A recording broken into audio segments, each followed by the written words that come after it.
Yes people, good morning, good afternoon, good evening to all of you. कैसे हैं सब लोग? होप सो आप सब लोग बहुत बढ़िया रहेंगे। मैं बता दूं, मैं भी बहुत अच्छा हूं। तो गाइज 11 जुलाई को रिजल्ट आया।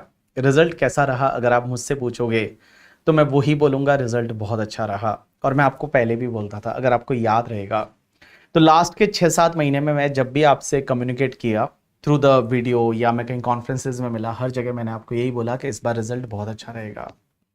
एंड आपको याद रहेगा जब अपना एग्जाम एक्सटेंड हुआ था और एक्सटेंड नहीं हुआ था, उसका नोटिफिकेशन आया कि इलेक्शन की वजह से एग्जाम एक्सटेंड नहीं हो रहा, आप बड़े पैनिक हो गए थे। तब भी मैंने एक वॉइस नोट डाला था टेलीग्राम ग्रुप पे, आप अभी भी पढ़ा है, उसमें मैंने बोला था कि सबका प्रिपरेशन एक जैसा है एंड थोड़े एफर्ट लगाओगे ना तो पास हो जाओगे।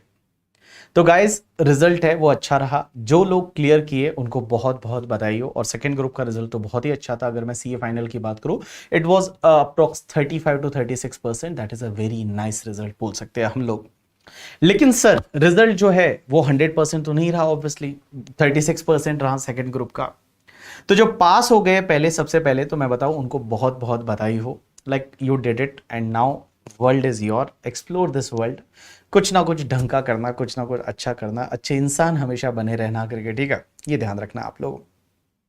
इस बार अगर मैं बात करूं तो बहुत सारे बच्चों ने रैंक आई। पहली बार ऐसा हुआ कि हमारे 100+ ऑल इंडिया रैंकर है सीए फाइनल में। तो सीए फाइनल में जितने रैंक्स है उसमें 100 से ज़्यादा स्टूडेंट ऐसे हैं जो डीटी मेरे से पढ़े हुए हैं। अल्टीमेटली देखो यार, रैंक वगैरह में अल्टीमेट जो है वो कंट्रीब्यूशन बच्चे का रहता है। हमारा कंट्रीब्यूशन 5 to 10% रहता है।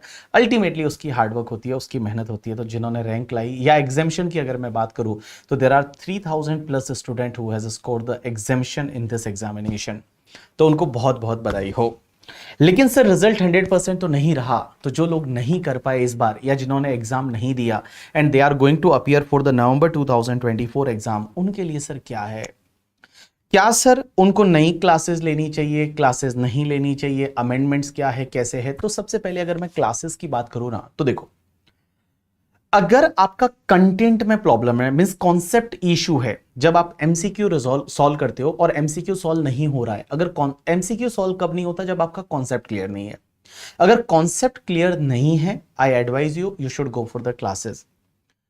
सर कौन सा क्लास लेना चाहिए? जैसे आपका रेगुलर बैच भी है, आपका exam oriented fast track batch भी है। Now for the November exam just go with the exam oriented fast track batch है, वो आप ऑप्ट कर सकते हैं अगर आपका कॉन्सेप्ट में इशू है तो।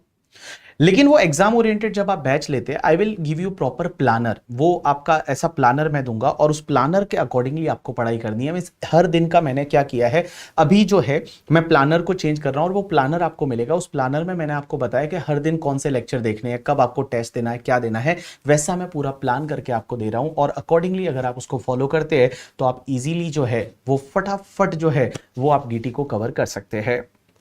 अब अगर मान लो आपको कंसेप्ट या जो कंटेंट है, कॉन्सेप्ट में इशू नहीं है सर, हमको कॉन्सेप्ट पता है लेकिन प्रैक्टिस का इशू है। गाइस प्रैक्टिस का इशू है तो आपको क्लास लेने की जरूरत नहीं है।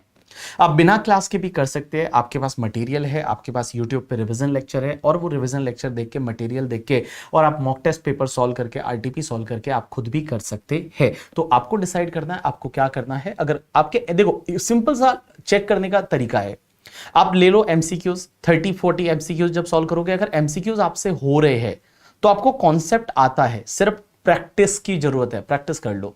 लेकिन अगर एमसीक्यूज नहीं हो रहे, गलत हो रहे, तो वहां पे कॉन्सेप्ट का इशू है। आपको कॉन्सेप्ट है वो स्ट्रांग रखने पड़ेंगे। और अभी क्या है ना, डायरेक्ट टेक्स्ट के जो कॉन्सेप्ट है वो आपके पेपर नंबर 6 में भी अप्लाई होते हैं। अगर आप पेपर नंबर 6 देखोगे उसमें 30 to 35% है वो डीटी से रिलेटेड पूछा जाता है, इन डेप्थ पूछा जाता है। तो वहां पे आपके कॉन्सेप्ट है वो स्ट्रांग होने चाहिए।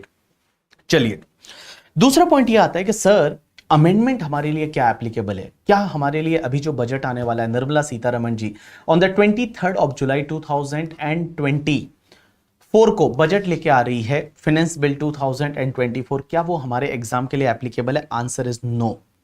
आपके नवंबर 2024 में जब आप एग्जाम दे रहे हो तो ये जो बजट आने वाला है that is not applicable for your examination. तो आप मत देखिए करके, ठीक है? आपको टीवी पे देखना भी नहीं है इस बजट में क्या चेंज हुआ, कैसे हुआ, क्योंकि हो सकता है इस बार कुछ ज्यादा चेंजेस हो, तो आपको नहीं देखना है बजट को। उसके बाद में सर हमारे लिए कोई एडिशनल अमेंडमेंट्स है क्या? जो हमने मई के लिए पढ़ा था और अब नवंबर के लिए पढ़ रहे हैं, तो क्या कुछ एडिशनल अमेंडमेंट है? आंसर इज यस, थोड़े बहुत है। एक तो आपके लिए कुछ एडिशनल केस लॉज है, case laws 4-5 case laws additional है, एंड एक आपके लिए कुछ नोटिफिकेशन सर्कुलर एडिशनल है, बट उसकी आप बिल्कुल टेंशन मत लीजिए। I will upload video after ICAI release the RTP. तो जब आईसीआई का आरटीपी आ जाएगा, रिवीजन टेस्ट पेपर आएगा, उसके बाद मैं रिलीज करूंगा। आप बोलोगे सर वो तो ऑलरेडी देखो यहां दे रखे आईसीआई ने कि डायरेक्ट टैक्स में आपका ये जो है ये जुडिशियल अपडेट है, इसमें कुछ केस लॉ है, वो केस लॉज नए हैं, लेकिन इसमें से मैं बताऊं बहुत सारे केस लॉ ऐसे हैं जो हम मे के लिए पढ़ चुके हैं। जैसे ये माहले आनंद फिल्टर सिस्टम प्राइवेट लिमिटेड, ये केस लॉ हम ऑलरेडी पढ़ चुके हैं। केबीडी सुगर डिस्टिलरी, ये केस लॉज हम ऑलरेडी पढ़ चुके हैं। उसके साथ में ये सिकंदराबाद क्लब, ये केस लॉ हम ऑलरेडी पढ़ चुके हैं मे के लिए, तो कोई ये नया नहीं है। मोस्ट ऑफ केस लॉ वही है, कुछ एक दो केस लॉज है दे हैव एडेड हियर, तो वो मैं आपको करा दूंगा आफ्टर द आरटीपी। उसके साथ साथ में यहां पे कुछ जो है वो आपके लिए नोटिफिकेशन सर्कुलर भी है, लेकिन इन नोटिफिकेशन सर्कुलर में से भी बहुत सारे नोटिफिकेशन सर्कुलर ऐसे हैं जो हम ऑलरेडी कवर कर चुके हैं। तो अभी आज की डेट में आपको अमेंडमेंट की बिल्कुल कोई भी टेंशन लेने की जरूरत नहीं है। There is no need to take any tension of the amendment. चलिए सर, हम अमेंडमेंट की टेंशन नहीं ले रहे, हम आपके भरोसे छोड़ रहे हैं कि आप जब भी आरटीपी आएगा, तो जैसे ही आरटीपी आईसीआई का आएगा उसके बाद मैं वीडियो अपलोड कर दूंगा। दूसरी चीज सर, बुक्स, क्या हमको बुक्स नहीं लेनी चाहिए नवंबर के लिए या सेम बुक चल जाएगी? Right answer is if you are having the मे वाला मटेरियल तो नवंबर के लिए सेम मटेरियल चल जाएगा। मे वाली बुक है तो आपके लिए चल जाएगी, लेकिन अगर आपके पास उससे भी पहले की बुक है नवंबर 2023 की, वो नहीं चलेगी। You should go with the new books. New वाली कॉम्पैक्ट ले लीजिए, कंपाइलर ले लीजिए, and compact compiler is the best material to follow.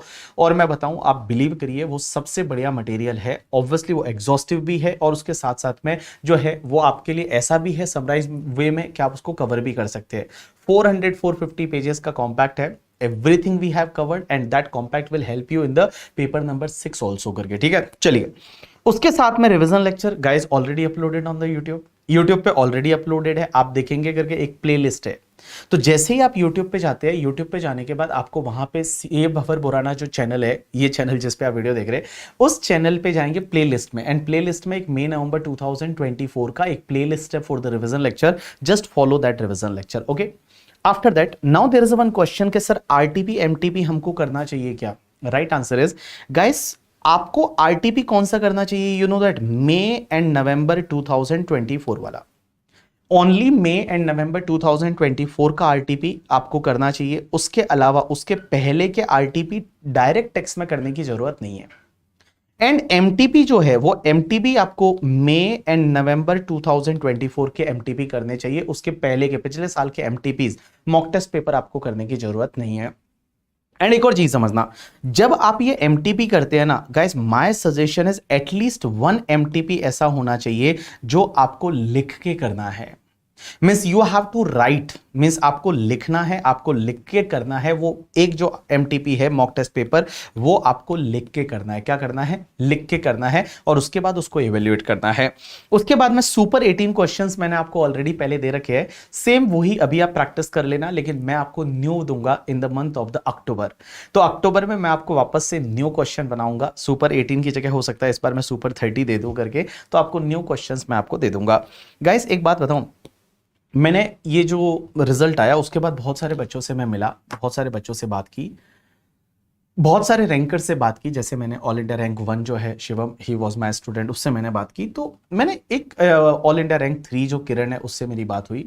मेरे को एक चीज समझ में आई कि रैंकर में और नॉर्मल लोग जो मेरे जैसे लोग हैं, I was not a ranker, हमें क्या फर्क है? एक फर्क है, वो लोग बहुत डिसिप्लिन है, पता है, वो लोग बहुत डिसिप्लिन है, वो कंसिस्टेंटली डिसिप्लिन है।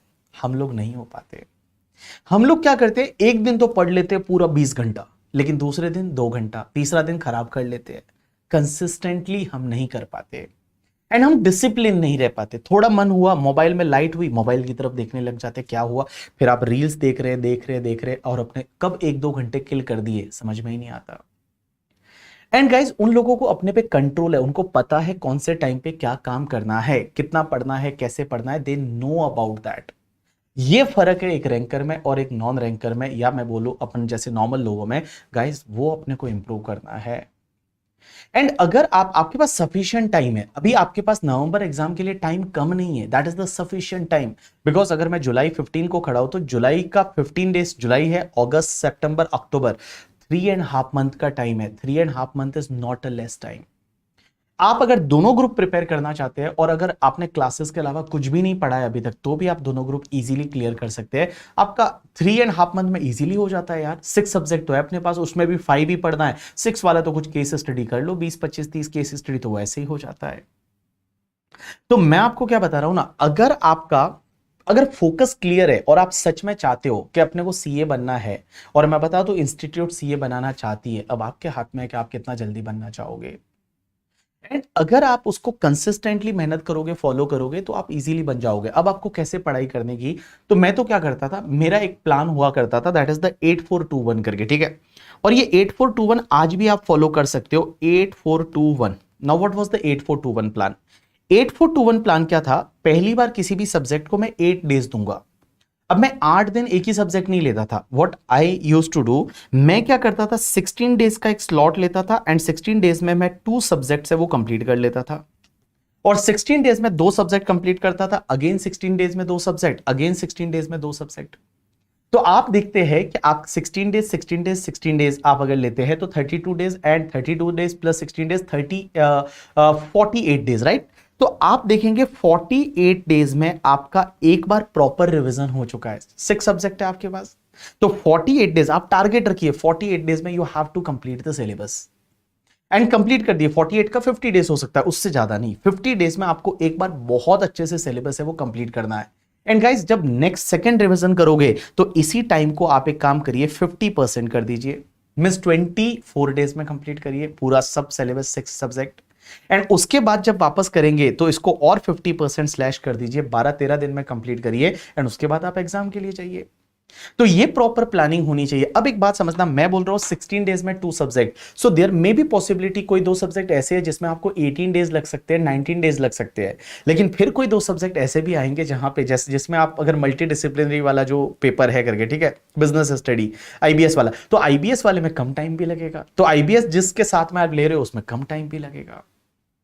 आईबीएस आपको लास्ट में रखना है। पहले आप जो है, जैसे फॉर एन एग्जांपल आपने ऑडिट और एफआर साथ में ले लिया, ये उसके बाद में अगर मान लो आप लेते हो एसएफएम एंड आईडीटी साथ में ले लिया, फिर डीटी और आईबीएस साथ में ले लिया, क्योंकि डीटी बहुत वास्ट है। तो ऐसे करके आपको प्लानिंग करनी पड़ेगी एंड प्रॉपर प्लानिंग के साथ पढ़ोगे ना, तभी पास होने वाले हो।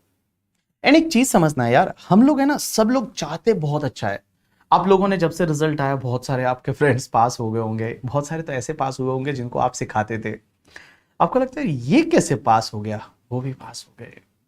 एंड गाइस, अगर अपन नहीं हुए कोई दिक्कत नहीं ना, 3 महीने तो है, ठीक है ना। इस एग्जाम में अपन अनसक्सेसफुल रहे, लेकिन अगर आप चाहते हो, आप अगर कीन हो कि कंप्लीट करना है, तो आप कर सकते हैं ये वाला नवंबर एग्जाम। अभी आपके पास टाइम बहुत बहुत है, अगर ऐसे बोलो तो, बट बहुत कम भी बचा है। जस्ट इसमें आपको अपना 100% पुट करना है। 100% पुट करोगे तो हो जाओगे। एंड मैं बताऊं ना, हम लोग क्या चाहते हैं, हम लोग ऐसे गोल तो चाहते हैं, अरे सीए बन जाए, सीए बनने के बाद अच्छी कंपनी में काम करे, बहुत पैसा कमाए, हर सैटरडे संडे पार्टी करे, कहीं घूमने जाए, अपना कोई रिलेशनशिप पेंडिंग है अगर मान लो आपका, तो चलो कि उसको भी कैरी करे। बट क्या होता है ना, नहीं हो रहा है ना, तो बुरा भी लगता है। बट गाइस, वो सब आप गोल सोच रहे हो कि ये होना चाहिए करके, ठीक है, बट उसके लिए प्रोसेस है ना, वो ये है। अब जो अगले 3.5 मंथ आप एक रूम में बैठोगे जब आपके साथ कोई नहीं है, और वो 3.5 मंथ आप सिर्फ वो बुक्स के साथ में खेल रहे हो, बुक्स पढ़ रहे हो और जो मेहनत कर रहे हो, this is called process. And if your process is perfect ना भैया, आप सीए बन जाओगे। एंड एक और बात बता दूं, ये एग्जाम हार्डवर्क मांगता है। मैंने इतने साल से, मैं 12 ईयर से मैं पढ़ा रहा हूँ, इस बार 100+ स्टूडेंट है जिनकी मेरी रैंक आई है। मैं बहुत सारे लोगों से मिलता हूँ, मैंने ऐसे ऐसे लोग देखे हैं जो उनकी पहले रैंक नहीं थी बट सीए फाइनल में रैंक है। इस बार ऑल इंडिया रैंक 3 जो किरण करके है, इंटरमीडिएट में अच्छे मार्क्स थे, फर्स्ट अटेम्प्ट क्लियर थी, फाउंडेशन फर्स्ट अटेम्प्ट क्लियर थी, बट रैंक नहीं थी। But in CA final all India rank 3 करके टॉप 3 में आना, एफर्ट तो है, उसने मेहनत तो की है। और कैसे मेहनत की है, वो छोटे घर में मुंबई में 1 BHK में 4 लोग रहना और मुंबई में रह के पढ़ाई करना एक छोटे से घर में, आपको पता नहीं बहुत दिक्कतें होती है, हर जगह होती है, नॉट इन द मुंबई, हर जगह, क्योंकि सीए में लोग ही वो आते हैं जो मिडिल क्लास फैमिली से रहते हैं। तो गाइस, मैं बता दूं, देखो हार्डवर्क तो करना पड़ेगा, बिना हार्डवर्क के कुछ नहीं मिलता है। And I always say that hard work beat talent when talent does not work hard. कितने टैलेंटेड थे ना आप, उससे कोई फर्क नहीं पड़ता। मैंने बड़े बड़े टैलेंटेड तीस्मार खान को फेल होते देखा है, और मैंने बड़े बड़े ऐसे लोग थे जिन जो बहुत ही स्कूलिंग बड़े नॉर्मल लेवल पे हुई, बहुत कम परसेंटेज के साथ, और उनको फर्स्ट अटेम्प्ट में क्लियर करके देखा है। तो इट्स ऑल अबाउट यू यार, you are only maker and breaker of your life. आपकी लाइफ के जो डिसाइडर है वो आप ही है। आज से 10 साल बाद आप कहाँ पे रहेंगे वो सिर्फ आप ही डिसाइड कर सकते हैं, and you are only responsible. No one other than you is responsible for whatever you will be after 5-10 years. तो आपको क्या बनना है, क्या करना है, आपको खुद को ही लिखना पड़ेगा करके, ठीक है। तो मेहनत करिए, जी भर के मेहनत करिए, ठीक है, हार्ड वर्क करिए। बाकी सब जितने भी डिस्ट्रैक्शन लाइफ में हैं उनसे दूर हो जाइए, अपने दिमाग को उन सब चीज़ों से दूर करिए, एंड सिर्फ पढ़ाई करिए, वो आपके लिए ज़्यादा ज़रूरी है करके, ठीक है। उसके साथ साथ में अभी आज मैं इतना ही आपको बोलने वाला हूँ। एंड गाइज, इसके साथ में जहांगीर का एक गाना है जिसकी कुछ लाइनें मुझे बहुत अच्छी लगती है। तो एक काम करता हूँ, इस वीडियो के एंड में वो मैं जोड़ देता हूँ। ये लाइनों को आप सुनिए, गौर करिए, एंड वापस से रीस्टार्ट करिए। Thank you. ये जो खिसक खिसक के मैं आगे जा रहा हूँ, ये जो फिसल फिसल के मैं पीछे आ रहा हूँ, ये जो पिघल पिघल के मैं बहता जा रहा हूँ, ये जो सिसक सिसक के मैं आहें भर रहा हूँ। नीचे हैं खाइयाँ और मैं कांप रहा हूँ, पर जिंदा हूँ अभी अभी हाँफ रहा हूँ। ऐसे पहले भी चढ़ा हूँ मैं, एक कच्चा घड़ा हूँ मैं। एक तो राहों में बबूल बहुत हैं, उसके ऊपर से अपने उसूल बहुत हैं, उसके ऊपर से सब टोकते रहते हैं कि राहगीर भाई उधर जाओ, उधर फूल बहुत हैं। ये जो हंस रही है दुनिया मेरी नाकामियों पे ताने कस रही है दुनिया मेरी नादानियों पे, पर मैं काम कर रहा हूँ। मेरी सारी खामियों पे कल ये मारेंगे ताली, मेरी कहानियों पे कल जो बदलेगी हवा, इस साले शर्माएंगे हमारे अपने हो कह के ये बाहें गरमाएंगे। क्योंकि जिद्दी बड़ा हूँ मैं, एक कच्चा घड़ा हूँ मैं, फिर भी बरसात में खड़ा हूँ मैं। बूंदे बेरहम हैं, उनको ये वहम है कि मैं टूट रहा हूँ, जो मैं चीख रहा हूँ, पर वो बेवकूफ हैं, मैं तो सीख रहा हूँ। ऐसे पहले भी लड़ा हूँ मैं, एक कच्चा घड़ा हूँ